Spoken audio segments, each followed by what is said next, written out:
Look, let's say you're socially anxious. Okay, so what happens when you're socially anxious? You go to a party, your heart's beating. Why? The party is a monster. Why? Because it's judging you.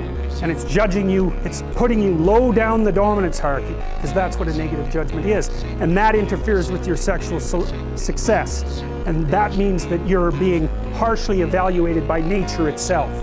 Right? So you are confronting the dragon of chaos when you go into the social situation. And so what do? You're like this, right? You hunch over, and that's low dominance. I'm no threat. It's like, well, that's not going to get you very far. And what's happening internally? What are people thinking about me? What are people thinking about me? Am I looking stupid? Am I looking foolish? Geez, I'm awkward. I hate being here. Man, I'm sweating too much. It's all internalized, right? It's all self-focused. The I isn't working. What do you tell people? Don't stop thinking about yourself, because you can't. It's like, don't think of a white elephant. White elephant, white elephant, white elephant. You can't tell someone to stop thinking about something because they get caught in the loop. What you do with socially anxious people is you say, look at other people. Look at them, right? Why? Because if you look at them, you can tell what they're thinking. Where should people go, given that they are in a world which is more comfortable than ever before? Where should they go to encourage them to find difficult things? Truth. Truth is what's optimally difficult. The truth is optimally difficult. It's a really wonderful thing to know. The truth is adventure. There's no distinction. Partly because if you're going to just say what you believe to be true, you have to let go of the consequences. You can't predict the consequences. Well, there's no difference between not being able to predict the consequences and having an adventure. They're the same thing, right? Because so if you knew the consequences, it wouldn't be an adventure. It's not an adventure if the consequences are foregone. The same as it's no sacrifice or courage if there's no risk. Right. It's exactly the same. And so it's a wonderful thing to know that optimized adventure is to be had in the truth. Think in every given situation. So Christ says in the Sermon on the Mount, Christ says, aim up to the highest thing you can possibly imagine. So that's the relationship with God.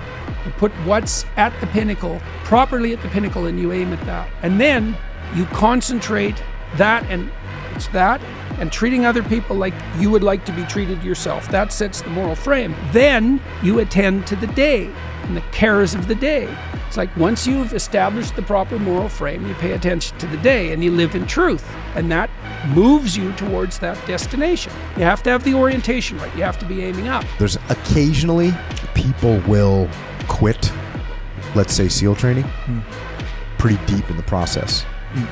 And people are, do they talk to them? Do they give them another chance? And it's like, no. Because that person has broken the bond.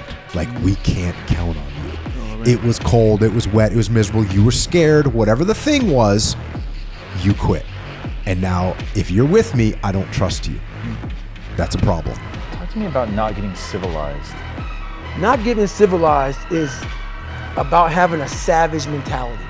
A lot of us say, like for instance, I see these athletes right now who retire, I'm 38, I'm 39, I did 20 years at the top of my game, and I'm chilling out now. You see them a year later and how they look. What the hell just happened to you, dude? What the hell? You're one of the greatest athletes of all time. Kids looked up to you, women, men of all ages looked up to you.